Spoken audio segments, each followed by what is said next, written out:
प्रयत्नांती परमेश्वर किंवा प्रयत्न वाळूचे कनरगडिता तेलही गळे, अशा अनेक म्हणी आपण लहानपणापासून ऐकत आलोत.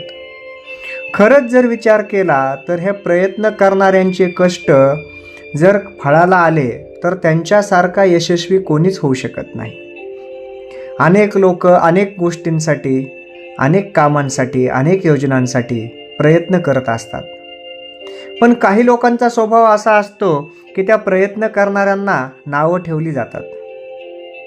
कारण या नावं ठेवणाऱ्या लोकांमध्ये एका गोष्टीची कमतरता असते, ती म्हणजे खरं तर त्यांच्यातला अहंकार जागृत झालेला असतो आणि त्यांचा स्वतःबद्दलचा विश्वास कमी असतो.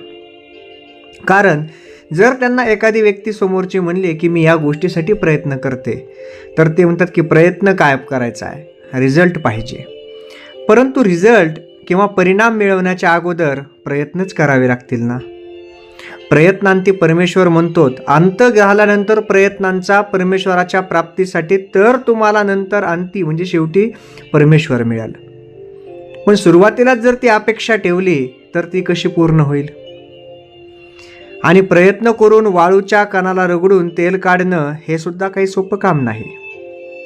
प्रयत्न करणारा माणूस जर खरा सच्चा प्रयत्न करणारा असेल, मनोभावे प्रयत्न करणारा असेल, तर त्याला यश नक्कीच मिळतं. केलेल्या गोष्टीसाठी किंवा ठेवलेल्या ध्यासासाठी, ध्येयासाठी जरी त्याला एखाद्या वेळेस प्रयत्न करून यश नाही मिळालं, तरी इन बिटवीन त्या रस्त्यामध्ये म्हणजे त्या मार्गामध्ये येणाऱ्या ज्या ज्या काही अडचणी, ज्या ज्या काही गोष्टी त्यानं शिकल्यात, त्या सर्व गोष्टी त्याच्या आयुष्यामध्ये त्याला उपयोगीच पडणार. बऱ्याच वेळेला त्याच गोष्टी त्याच्या आयुष्यासाठी जन्माची शिदोरी म्हणून त्याच्यासोबत कामाला येतील. पण प्रयत्न ठेवणाऱ्यांना नावं ठेवली जातात. तर प्रयत्न करणाऱ्यांनी अशा नावं ठेवणाऱ्यांकडे लक्ष देऊ नये. आपले प्रयत्न प्रामाणिक असतील, ध्येय चांगला उच्च असेल, हेतू चांगला असेल, मार्ग चांगला असेल, विचार चांगले असतील, तर निश्चित आपल्याला यश मिळवण्यापासून कोणीच रोखू शकत नाही. त्यासाठी प्रयत्न करणारे लोक गरजेचे असतात. कोणी कोणत्याही गोष्टीसाठी प्रयत्न करतं किंवा प्रयत्न करू शकतं. प्रयत्न केले पाहिजेत. प्रयत्नांशिवाय दुसरं काय आहे. इंग्लिशमध्ये सुद्धा ह्याची म्हण आहे, ट्राय बट डोंट क्राय. प्रयत्न करत राहा, त्यापासून माघारी जाऊ नका. यश मिळेल न मिळेल हा पुढचा टप्पा आहे.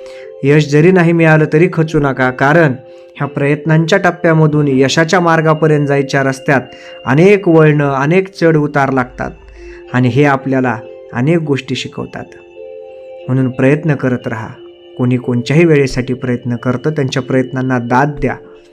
त्यांना प्रोत्साहन देता येत नसेल तर त्यांचं तुम्ही उत्साहसुद्धा घालू नका. एवढं तरी आपण नक्कीच करू शकतो. म्हणून प्रयत्न करत राहा. प्रयत्नांती परमेश्वर नक्कीच मिळेल. जय जय रामकृष्ण हरी.